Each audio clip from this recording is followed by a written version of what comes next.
Olá, uma linda tarde de sábado hoje.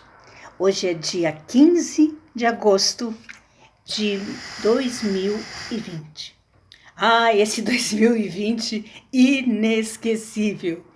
Tenho certeza que as próximas gerações ainda terão o que falar desse ano de 2020. Um ano extremamente desafiador, um ano em que nós fomos desafiados em todas as nossas potencialidades, fomos desafiados em todos os nossos medos e fomos desafiados a nos tornarmos pessoas melhores ou piores. Vai depender da escolha que cada um fez. Bem, já há alguns dias eu gostaria, dentro da nossa linha de gravação, de ter gravado este programa, que é em homenagem aos idosos. Na próxima semana, nós teremos, eu terei o grande prazer de fazer uma live com o Dr. Mauro Freitas, que é presidente da Associação Brasileira de Cidadãos Sêniors, né? É a sede em Brasília, é uma associação civil que dá apoio à área pública, só que isso é com ele. Quem vai explicar é ele. A live será segunda-feira, às 18 horas, hoje é dia 15, dia 17, gente, anotem aí, dia 17, às 18 horas. Uma live com um especialista em direito do idoso, que é o Dr. Mauro Freitas. Além, além de presidir a Brasc, ele desenvolve vários trabalhos e projetos dentro da OAB, nesse segmento do idoso. Bem, então, falando em idoso, sempre eu me preocupei muito com como estariam os idosos. E pela primeira vez, depois, esta é a 16ª live, eu estou trazendo esse tema, não que eu não quisesse fazê-lo antes ou trazer esse tema antes, é que na realidade tudo tem um momento de acontecer. Eu precisava de mais dados de pesquisa. E os nossos idosos estão, os nossos sêniors, vamos chamar assim, eles estão muito tristes. A grande maioria está triste. Nós sabemos disso e nós não podemos esquecer. Eu tenho certeza que cada um aí de vocês que está assistindo, que tem mãe, que tem pai, que tem sogro, sogra, sabe que eles estão muito tristes. E aliado a essa tristeza, também tem um aspecto de um pouco de culpa por achar que eles estão atrapalhando a vida de vocês. Seja porque realmente, a área, aliás, o segmento de risco da idade, ela é bastante fundamental, né? Ela é bastante, o Covid-19, ele realmente, esta faixa etária ficou muito prejudicada, foi muito atraída pelo Covid. Nós perdemos muitos e muitos e muitos idosos. Antes de eu falar de algumas estatísticas, eu vou pedir licença para vocês e eu quero ler um texto. Um artigo que eu penso que foi a coisa mais bonita. Eu gosto de escrever, vocês já viram que eu gosto de escrever. Que foi o que eu fiz, que eu escrevi de mais bonito de todas as escritas, textos, que eu escrevo ao longo da minha vida desde menina. Tenho também livros publicados, fui articulista de jornal também, mas esse artigo saiu do coração. E olhem vocês, sintam vocês, porque não pode, que foi um artigo escrito em 2005, são 15 anos atrás. E não está diferente do que ainda nós percebemos hoje. Então, com a licença de vocês, eu vou ler esse artigo, que é uma forma também de homenagear os nossos idosos, para que eu fico ainda, sempre que eu leio, eu fico emocionada. Esse artigo foi premiado, Foi também publicado numa folha de centro de um jornal de uma grande cidade do interior, que eu escrevi como articulista há algum tempo. Vamos à leitura? Os troféus da idade e da maturidade. Um dia desses, ao fazer a minha caminhada pelo parque, dei um bom dia a um idoso que vinha cabisbaixo. Ele não esperava o cumprimento, pois surpreso sorriu. Fiquei pensando que história de vida estaria atrás daquele rosto enrugado? Quantas lembranças lhe vinham à mente naquele instante? Fiquei a refletir sobre a trajetória percorrida por aquele ser, hoje curvado pela ergonomia da vida. O indivíduo, ao longo da sua existência, vivencia e estabelece um ciclo variado de contatos com a chamada realidade da vida, que traz em seu bojo os mais variados matizes.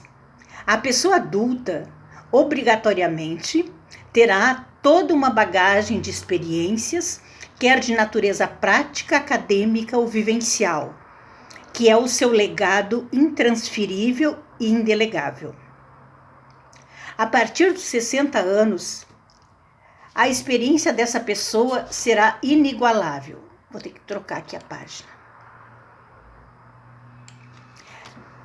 A partir dos 70, será um sábio, uma fonte de ensinamentos, um manancial de conhecimentos, um pós-graduado em paciência, um doutor em compreensão, um mestre com o MBA da vida, habilidades e competências que nenhum instituto de ensino, público ou privado, nacional ou estrangeiro, poderá lhe ensinar. O que há de irônico nessa história toda é que depois de tantos anos de lutas e vivências, uma verdadeira epopeia existencial, esse sábio é um anônimo e a sociedade quase não lhe dá espaço para ocupar o seu próprio espaço. Um direito adquirido ao longo da vida. A começar no mercado de trabalho, onde grande parte das empresas dá mostras diárias de considerá-lo um inútil. É o único ser vivo que consegue ser ausente mesmo estando presente. O que grande parte das pessoas parece não saber, que a perda de neurônios numa trajetória de vida de 80 anos é de aproximadamente 1,5%. Sim, 1,5%. E mesmo assim, os neurônios remanescentes assumem com galhardia todas as funções desempenhadas pelas células nervosas. Assim também a memória, as lembranças, o aprendizado e as experiências. Não há como voltar atrás, como regredir. Está tudo guardado na mente do sábio, como se fora num cofre.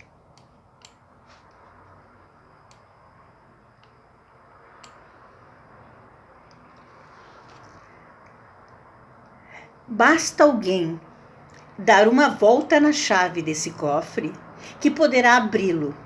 E isso é tão simples. E abrir esse cofre chama-se oportunidade.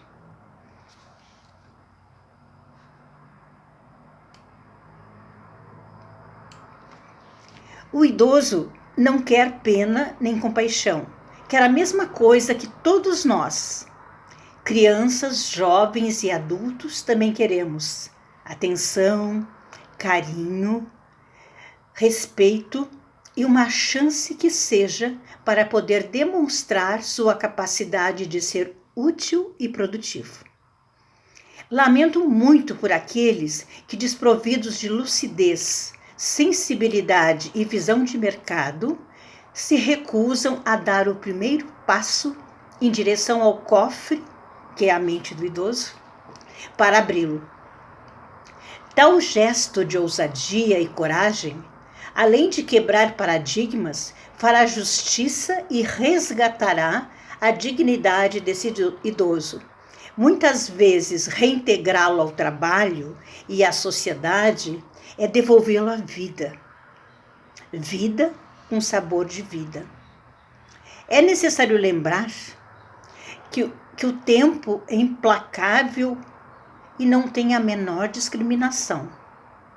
Chega para todos nós. Portanto, também chegará amanhã para os insensíveis de hoje. Ao invés de fechar as portas para candidatos de 50 a 70 anos, as empresas deveriam dar o passo inicial, não por piedade ou benemerência, mas conscientes que terão muito a aprender com esses sábios de ontem e esquecidos de hoje. Em especial aprender que esse segmento que denominam,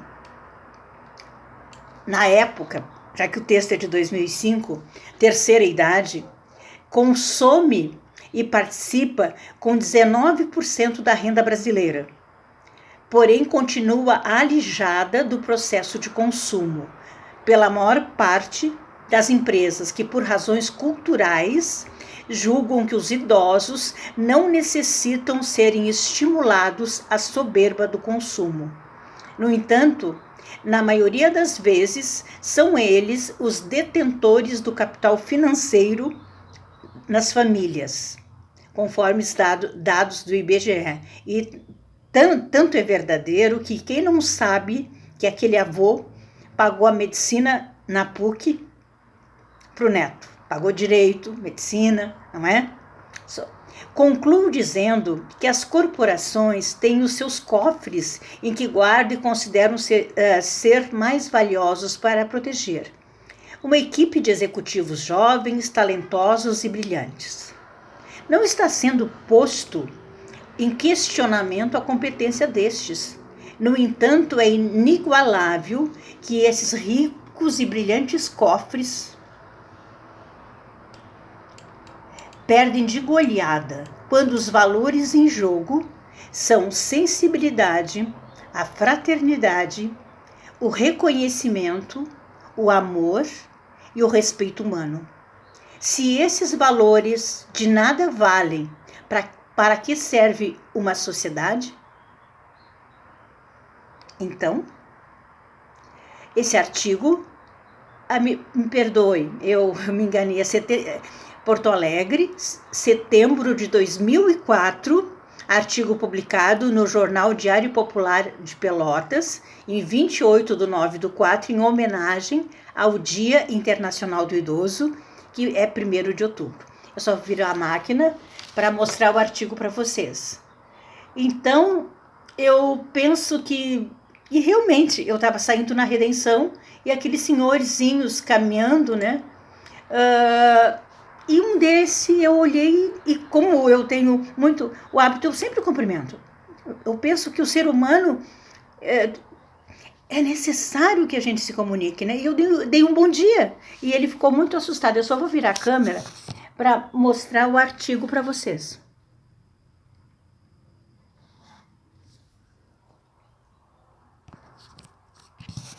Então, como nós vamos ter essa brilhante live na próxima segunda, dia 17, eu pensei já que eu estava com tanta vontade de falar sobre os idosos, trazer esse artigo que para mim é uma relíquia.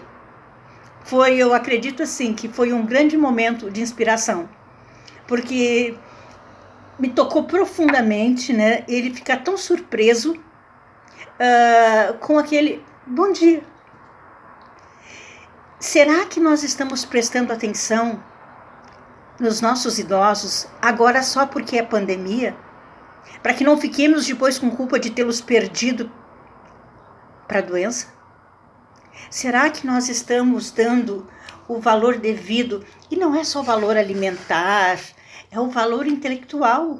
Como diz o próprio artigo, uma pessoa de 80 anos... ela perde em torno de 1,5% da capacidade neural. Portanto, ela pode trabalhar a sua vida, aliás, administrar a sua vida financeira. Ela pode escolher seus amigos, sendo saudável, né? Se manter saudável, fazer academia. E já, que bom que muitas coisas já mudaram, porque eis que se passaram aí 15 anos. No entanto, muitas raízes, né, que aqui eu expresso, continuam ainda muito fortes. Continuam ainda muito presentes no nosso dia a dia. Então, vamos aproveitar, gente. Eu digo que, de novo, venho eu, o Covid necessário. Dolorido, necessário, difícil, mas em torno, né? E agora eu vou falar das estatísticas, em torno de 30% a 40% dos idosos, e pasmem vocês, também as crianças, porque as crianças têm uma forte ligação pelo mundo que se estava vivendo, né? Um mundo feroz e veloz. Estávamos vivendo um mundo feroz, veloz, e então os pais acabavam ficando bastante distantes dos filhos. E quem é que fazia? Quem era o supridor de afeto para essa criança? O vovô e a vovó. Então, por questões de prevenção e de saúde, absolutamente necessários e compreensíveis, eles estão afastados. Mas eu tenho certeza que vocês são bastante criativos e possam, né, fazer essa aproximação, não só o filho, a filha, mas com os netos, né? Porque eles estão muito tristes. Eles estão, e a maior parte, né, eu tenho acompanhado os dados do Covid desde o início, desde o dia 20 de março, né, verifico exatamente todo o processo, inclusive os óbitos e as patologias que levaram aos óbitos.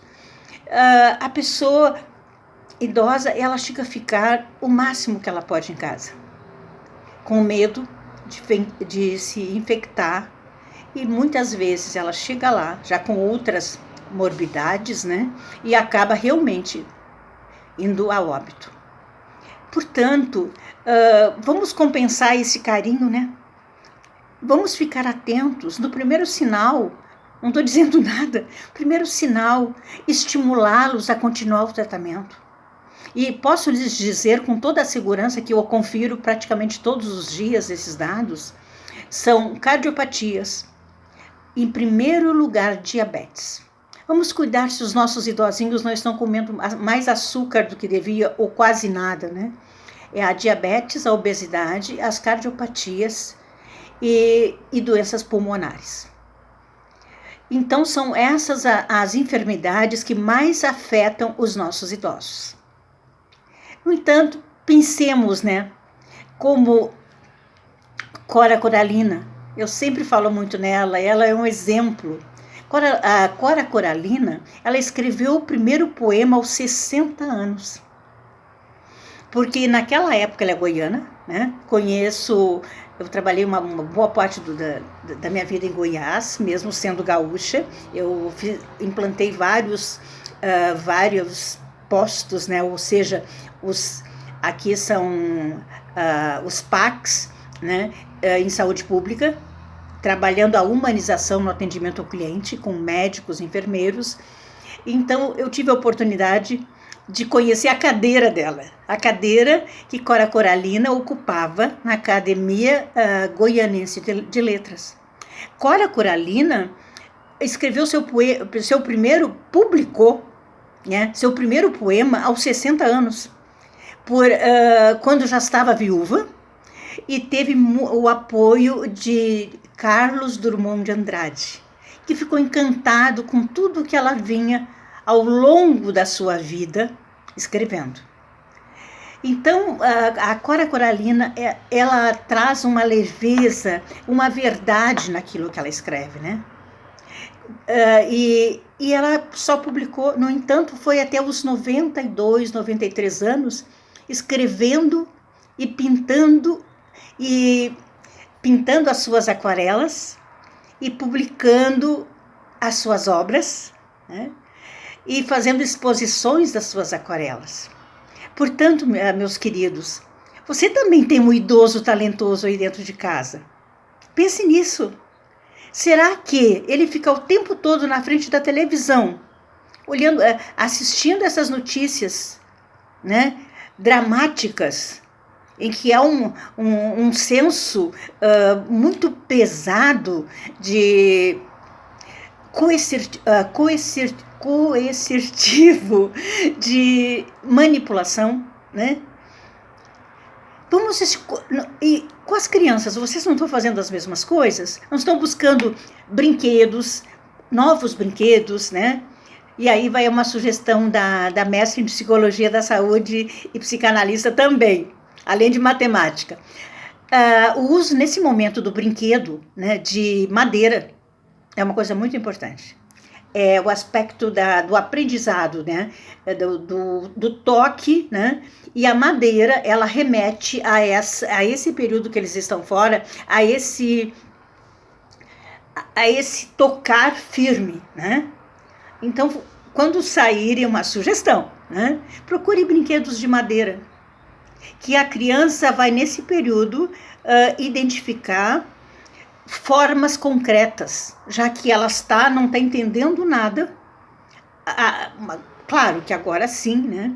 Mas no início ela não estava entendendo nada. E tem ainda aqueles pequenininhos que não sabem, mas já estão com 1 aninho e meio, recém começando a falar, mas papai, mamãe, Covid. Então, vamos pensar nessas crianças, nesses seres em formação, que estão na escalada da vida, como dizia Cora Coralina, mas não deixando de esquecer dos nossos queridos idosos que estão na outra curva. Enquanto o bebê, a criança, está na ascendente, eles estão na descendente. Aproveitemos, tragam para esses idosos, né? Levem para eles livros interessantes, pesquisem, perguntem o que eles gostam de ler. Eu tenho uma tia-avó, que é a única parente viva do meu pai, que já faleceu há muito tempo, tanto quanto a minha mãe, a tia Evinha, que tem 97 anos. Já está quase 97,5, que ela faz 98 no início do ano que vem. E ela lê o jornal a 0 hora todos os dias. Lê não toda a 0 hora, mas lê as manchetes. Então significa o quê? O que ela está dizendo para nós? E tem as funções, claro, que o próprio coração está fraco, pelas debilidades, né? Que ela quer estar atualizada. Porque ela escolhe o jornal e não uma revista de moda. Porque eu tenho falado sempre sobre isso. Nós somos seres intelectuais. É a intelectualidade que nos seduz. É a poesia. Quem sabe compra um livro de poesia, né? Um livro da Amazônia, ilustrado, bonito, com letras grandes. Eu já fiz isso e ela ficou muito feliz. Tem coisas muito bonitas, sem infantilizar. Jamais a gente infantiliza. Mas facilita, né, a leitura e traz brilho, né? Tudo que possa ser tocado, né, para os nossos idosinhos, e também que ele se identifique com a corporificação. Que ele veja, vamos supor, uma história da Amazônia, lá tem um leopardo. Então, o que acontece? Ele vai estar sempre estimulando o cérebro. Então, eles não deixaram de pensar. Eles não deixaram de querer. Eles não deixaram de terem desejos, de quererem usar uma roupa nova comprada só para eles. Essa pesquisa, na época que eu escrevi esse artigo, eu fiz uma pesquisa, que exatamente quando eu comecei a escrever o livro O Poder dos Grisalhos, né? E realmente, né, passei por muitos residenciais, inclusive residenciais de primeira linha, em que eu perguntava para eles, o que mais, se hoje o senhor pudesse sair daqui comigo, vamos sair nós dois, o que o senhor gostaria de fazer? Saudável, ele poderia pegar no meu braço e sair comigo, trabalhar. Então, há pouco tempo, fazendo um novo trabalho semelhante a esse, aqui no Asilo Padre Cacique, nas minhas visitas que eu faço sempre para eles, lembrei, né, dessa questão e fiz a mesma pergunta. Eles estavam no pátio, um dia bonito, com sol. Gente, se eu pedisse para vocês aqui, eu preciso trabalhar e não estou dando conta, quem é que me ajuda? Muitas mãozinhas se levantaram. O que eu trabalho na física, né? Qual é a definição? Força vezes distância. Na física, a função trabalho é uma força em relação a uma distância. Vamos eliminar essa distância e vamos imprimir a força do amor, sendo criativos, ainda mais amorosos, que eu sei que vocês são. Só que, às vezes, é importante que a gente ouça de uma outra pessoa. São tantas as coisas, né, que nós estamos a viver totalmente despreparados. Eu também estou nesse processo. Hoje, bem mais consciente, né? Me dediquei muito a estudar, ver situações que eu também nunca havia pesquisado, estudado, mas é importante sim trabalhar o aspecto do lúdico, né? Papai, eu vou hoje, me dá o nome de um livro, de um romance, o que tu gostarias de ler? Mamãe, tu queres? Porque tem-se, né, aquela ideia que vovó, né, ela só gosta de cuidar de neto e fazer tricô. Não é? Crochê, tricô. Ela gosta sim, mas não é só isso. Ela gosta de ler também. Algo que lhe seja atraente. Ok? Gente, o meu muito obrigada. Já passaram, são uns 26 minutos, mas eu não podia deixar de passar de hoje. Não esqueçam, dia 17, né, às 18 horas, no meu Instagram, né, que é esthergarcia.mentoria. Às 18 horas eu estarei fazendo uma live com o Dr. Mauro Freitas, que também é um grande defensor e admirador dos idosos. Não basta ser defensor, tu tem que admirar, né? Estejam lá e vamos continuar nos reinventando, colocando muito amor. Segunda-feira trago um presente, as lojas abrem agora segunda-feira. É o último decreto. Portanto, tragam alguma coisa para os seus pais de natureza intelectual, né? Seja, mesmo que seja um livro de histórias, mas algo que deixe ele feliz, que remeta às boas lembranças que ele teve ao longo da sua vida. Que hoje ele pode estar numa cadeira de roda, mas ele já correu, ele já brincou, ele já namorou, ele já se apaixonou, ele casou. Tem uma trajetória imensa. Façamos isso. Beijo, que Deus nos abençoe.